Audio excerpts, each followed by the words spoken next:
کچھ دیر ان دونوں کے بیچ خاموشی رہی، صرف چمچ کی آواز اور ونڈو کے باہر ہوا کی سرسراہٹ۔ آپ کو مجھ پر کیوں اعتراض ہے؟ صرف اس لیے کہ میں یہ کہہ رہی ہوں کہ آپ جینے کے حقدار ہیں۔ ہاشم نے پہلی بار پوری طرح سے اسے دیکھا، اس لڑکی کو جو اپنی معصومیت، شوخی اور سچائی کے ساتھ اس کی تنہائی کے قلعے میں درار ڈالنے کی کوشش کر رہی تھی۔ اعتراض نہیں ہے، بس ڈر ہے۔ وہ بمشکل بول سکا۔ کس چیز کا؟ وہ بے قرار ہو کر بولی، اس امید سے جو کبھی پوری نہ ہو، اس علاج سے جو مکمل نہ ہو، ان رشتوں سے جو صرف ہمدردی کا دوسرا نام ہو۔ ایمن فضیل۔ ایمل نے ہاتھ بڑھایا اور اس کے پاس رکھے پانی کی گلاس کو اس کی طرف بڑھایا۔ یہ گلاس ہے، آپ پی سکتے ہیں یا چھوڑ سکتے ہیں، فیصلہ آپ کا ہے۔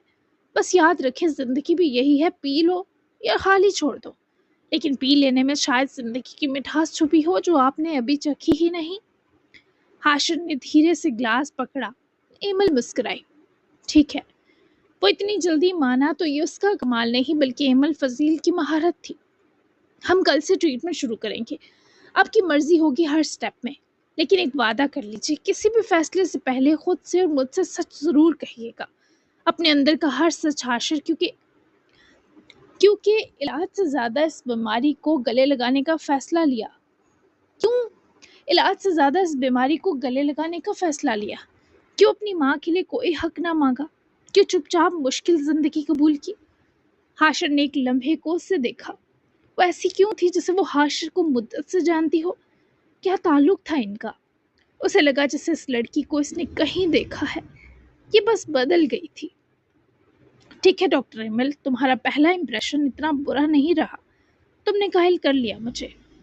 ایمل نے ہنستے ہوئے ہاتھ جوڑے۔ شکر ہے آپ نے اپنی جان بخش دی۔ دونوں کے بیچ پہلا قدم پڑ چکا تھا، ایک ڈاکٹر مریض کے بیچ نہیں بلکہ دو دلوں کے بیچ ایک خاموش سا ربط جنم لے چکا تھا۔ کیا میں تمہیں جانتا ہوں؟ کھانے کے چند نوالے ہی کھائے تھے کہ وہ بول پڑا۔ لمبی کہانی ہے۔ ایکچولی جو آپ کی حاجرہ نانو ہے، یعنی باسل ماہل کی ماما کی خالہ، وہ میرے بابا کا یونی والا پرانا عشق ہے۔ کسی مجبوری کی وجہ سے میرے بابا کو اپنے خاندان میں شادی کرنی پڑی، یعنی میری ماما سے، جو خیات نہیں، بے وفائی سمجھ لیں، جو آج کل ہر دوسرا مرد کرتا ہے۔ اور حاجرہ آنٹی اتنی وفادار کہ انہوں نے ساری زندگی شادی ہی نہیں کی، ثابت کیا کہ عورت واقعی وفا کی دیوی ہوتی ہے۔ مرد آگے بڑھ جاتے ہیں۔ اب معاملہ یہ ہے کہ بابا چاہتے ہیں میں حاجرہ کے اس دل کے ٹکڑے ہاشر کو سنبھالوں، زندگی کی طرف لاؤں، تاکہ بابا کی بے وفائی پر غلاف چڑھ جائے۔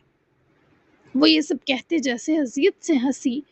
ہاشر تھم سا گیا کہ یہ لڑکی کیسے یہ سب بنا ہچکچائے کہہ گئی۔ او، تو وہ یہ کر کے نانو کے آگے سرخرو ہونا چاہتے ہیں؟ تم مجبوراً آئے ہو، یعنی تھوڑا باسل کا پریشر، باقی اپنے بابا کا؟ وہ بھی اب گھل مل چکا تھا۔ طنز پر اتر آیا، پر ایمل کندھے اچکا کر مسکا دی، جیسے کہہ رہی ہو بات تو سچ ہے مگر بات ہے رسوائی کی۔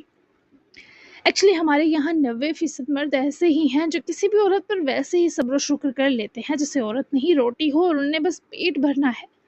لمبی بحث ہے، مجھے ایسے مجبور مردوں سے شدید اکتاہٹ ہے۔ بابا سے بھی تبھی بہت کم بنتی ہے میری۔ میں نے انہیں صاف کہا کہ یا خود کو بزدل مان لیں، یا یہ کہ آپ کو حاجرہ سے عشق ہی نہیں تھا۔ بھلا مرد کہاں اس عورت کو کسی دوسرے مرد کے لیے چھوڑتا ہے جس سے اسے عشق ہو؟ سب بہانے بازیاں۔ خیر میں کچھ زیادہ ہی خوفناک حد تک حقیقت پسند ہوں۔ آپ کو مزے کی بات بتاؤں، آج تک تبھی اس راہ پر گئی ہی نہیں۔ میرا پالا بھی میرے بابا جیسے بزدل مرد سے پڑ گیا تو زندگی سیاہ ہو جائے گی، تبھی اوائڈ ہی کیا۔ یہ تو میرے سچ تھے ہاشر، اب دیکھنا ہے آپ اپنے ایسے ہی سچ مجھے کب بتاتے ہیں۔ بائی دا وے، آپ کے عمار بھائی کو پروفیشنلی بابا کا ریسٹورنٹ سنبھال لینا چاہیے، بہت مزے کا کھانا ہے۔ وہ زندہ دل کے ساتھ بہت زیادہ سچی تھی، کھل کر جینے والی، اپنی رائے دینے سے بالکل نہ ڈرنے والی۔ ہاشر کو لگا اس کی اور ایمل کی کہانی تو بالکل ایک جیسی ہے۔ ایمل نے نوالا توڑتے ہوئے آخری بات مکمل کی اور پانی کا گھونٹ لے کر کرسی سے ٹیک لگا کے۔ ہاشر اسے بغور دیکھ رہا تھا۔ وہ لڑکی جو ابھی چند لمحے پہلے اس کے گھر کی راہداری میں اجنبی سی کھڑی تھی، اب اس کے دل کے سب سے پوشیدہ دروازے پر دستک دے چکی تھی۔ تم سچ میں کمال ہو، وہ غیر ارادی طور پر تعریفاً کہہ گیا۔ ایمل نے چونک کر اسے دیکھا، پھر آنکھیں سکیڑتے طنزیہ ہنسی۔ دیکھا، پہلی ملاقات میں ہی اثر کر گئی۔ اب آپ کہیں محبت میں نہ پڑ جانا ڈاکٹر صاحبہ سے، میرے جیسے سچ بولنے والے لوگ دل توڑ دیتے ہیں۔ وہ شرارت سے مشورہ تھما گئی۔ دل پہلے ہی کافی ٹوٹ چکا ہے، اب بچہ ہی کیا ہے جو ٹوٹے گا؟ وہ بے ساختہ بولا اور پہلی بار ایمل کا کہا خاموش ہو گیا۔ کیا ٹوٹا تھا؟ دل یا اس کے ساتھ کچھ اور بھی؟ ایمل کی سنجیدگی لوٹ آئی۔ اس نے نرمی سے پوچھا، حاشر نظریں جھکائی۔ سب کچھ، اور پھر خود میں بھی۔ ایمل اس کے جواب پر کچھ دیر خاموش ہو گئے۔ پتہ ہے، مجھ میں ایک عجیب عادت ہے، میں ہر بکھرے ہوئے شخص کو جوڑنے کی کوشش کرتی ہوں، جیسے میں سلائی مشین ہوں اور دنیا کٹے ہوئے کپڑے۔ پھر دھیرے سے کہنے لگی، تو دونوں اس بات پر اداس سا مسکرائے۔ تو خود کو کب سینے کا ارادہ ہے تمہارا؟ حاشر کا یہ سوال ایک تیر کی طرح ایمل کا دل چیر گیا۔ ایمل کی مسکراہٹ لمحے بھر کو بجھ گئی۔ پتہ نہیں، شاید کبھی نہیں، لیکن ابھی میں بس آپ کے دھاگے سمیٹنے آئی ہوں۔ وہ اپنا نہیں اس کا کہنے لگی تو سکوت چھا گیا۔ دونوں کے بیچ وہ خاموشی چیخ چیخ کر بول رہی تھی۔ چلیں، یہ ہو گیا ڈنر، اب آپ کا کام ہے سونے سے پہلے مجھے اپنی تمام میڈیکل رپورٹس دینا۔ صبح ہم تفصیلی ٹریٹمنٹ کو لے کر ڈسکشن کریں گے۔ وہ اسے تمام لائے عمل سمجھائے اٹھ کھڑی ہوئی۔ مجھے نیند نہیں آتی، حاشر نے صاف کہہ دیا، پر مجھے بہت آتی ہے، اور میں وہ ڈاکٹر ہوں جو اپنے پیشنٹ کو اپنی نیند خوشی خوشی اڑانے دے دوں، چاہے اسے پوری رات زندگی پر لیکچر دینا پڑے۔ وہ کھلکھلائی تو حاشر بھی اٹھا۔ واہ، کیا عذاب ہو تم، اس نے مسکرا کر کہا تو وہ آگے سے ہنسی۔ جانتی ہوں، لیکن کیا کروں، میں درد کو مذاق میں بدل دیتی ہوں، تبھی دنیا مجھے برداشت کر لیتی ہے۔ ایمل نے کھانے کی پلیٹیں سمیٹی اور کچن میں لے گئی۔ جب واپس آئی تو اس کے ہاتھ میں ایک چھوٹا سا میڈیکل فائل فولڈر تھا۔ یہ رہی آپ کی باسل بھائی کی طرف سے مجھے ہینڈ اوور ہوئی فائل، جو رحمان انکل نے انہیں دی۔ کل سے پراپر کیس ورک شروع ہوگا۔ اس کی اسٹڈی کی ہے میں نے، آپ کے اندر کافی سسٹمز ویک ہو چکے ہیں حاشر، مگر سچ کہوں مجھے امید ہے آپ ٹھیک ہو سکتے ہیں۔ وہ بہت زیادہ عجیب لڑکی تھی۔ باسل نے کچھ سوچ کر ہی اسے حاشر سیال کے علاج کے لیے چنا تھا، اور اگر نہ ہو سکا ٹھیک۔ ایمل کی آنکھوں میں اس کے سوال پر روشنی سی چمکی۔ تو پھر بھی میں آپ کو ایک مکمل انسان کی طرح آخری سانس تک جینے کی ہمت ضرور دے دوں گی۔ نیند نہ آئے تو ڈور پر ایک دستک کی دوری پر ہوں۔ Good night. یہ کہتے ہی وہ آہستگی سے پلٹی اور کمرے کی طرف بیگ اٹھائے بڑھ گئی۔ حاشر صوفے پر بیٹھا دیر تک خاموشی سے کمرے کے دروازے کو دیکھتا رہا۔ یہ لڑکی میرے جیسے بکھرے انسان کو جوڑنے آئی ہے، مگر مجھے ڈر ہے کہیں یہ خود نہ بکھر جائے۔ وہ آہستگی سے بڑبڑایا اور پہلی بار دل کے اندر ایک نرم سی روشنی اتری، جیسے برسوں بعد کسی اندھیرے میں کوئی چراغ جل اٹھا ہو۔ جبکہ ایمل روم میں آئی، بیگ میٹرس پر رکھا اور چہرہ ہاتھوں میں بھرے وہ گہرا سانس لیتی میٹرس پر بیٹھی۔ بابا نے آپ کو بہت لوٹا اور بہت ستایا بھی، اور اس کے بدلے آپ نے ان کی معصوم سی بیٹی اور اپنی منہ بولی بہن کو اتنی بڑی مشکل میں دھکیل دیا باسل بھائی۔ اچھا نہیں کیا۔ اللہ آپ کو ٹوئنز دے اور اجر دونوں بچے آپ کے سر ڈال کر خود اپنی دبنگ جاب سنبھالے، پھر مزہ آئے مجھے۔ اسے اس حال میں دیکھنا بہت مشکل رہا، لیکن گڈ نیوز یہ ہے کہ وہ مان گیا ہے بون میرو ٹرانسپلانٹ کے لیے۔ اب میری ہمت کی دعا کرنا مت بھولیے گا۔ انہیں کہا ہے میں اس محبت نامی راستے پر کبھی نہیں گئی، پر آپ تو جانتے ہیں بچپن والا معصوم پیار ہے مجھے اس نمونے سے۔ خیر، میں روم میں سونے کا بہانہ کر کے آ تو گئی، پر دروازے میں بیٹھنے لگی ہوں۔ وہ نہیں بلائے گا تب بھی۔ خیر، یہی کہنا تھا، مزے کریں آپ، میں ہوں نا آہیں بھرنے کو۔ ہاں۔ اس نے لمبا سا میسج باسل کو بھیجا اور آگے ناراض ایموجی بھی، اور ذرا ہاتھ منہ دھونے بڑھ گئی۔ وہیں دوسری طرف سب کا ڈنر ہوا تو میرال کے پیرنٹس اور بھائی نے جو سب کے لیے تحائف لائے وہ دیے اور اجازت طلب ہوئے۔ ان کے جانے کے بعد اب بس دونوں فیملیز ہی رہ گئی تھی۔ باسل سب کے لیے چائے کا کہنے آیا، تبھی ایمل کا میسج پڑھ کر مسکرا دیا۔ اجر نے آ کر اس کی مشکوک مسکراہٹ بغور دیکھی کہ تم کس سے میسج بھیج کر مسکرا رہے ہو؟ اجر کے سوال پر باسل نے فوری فون اس کی پہنچ سے ہٹایا، کیونکہ اے ایس پی صاحبہ چھپٹنے والی تھی۔ سب بتاؤں گا آج رات، ہر راز تم سے شیئر کروں گا کہ میں کن کن پنگوں میں پھنسا ہوں۔ تم سے سر سے پیر وفادار ہوں، اس کے بارے بند آنکھیں یقین کیا کرو میرے سکون۔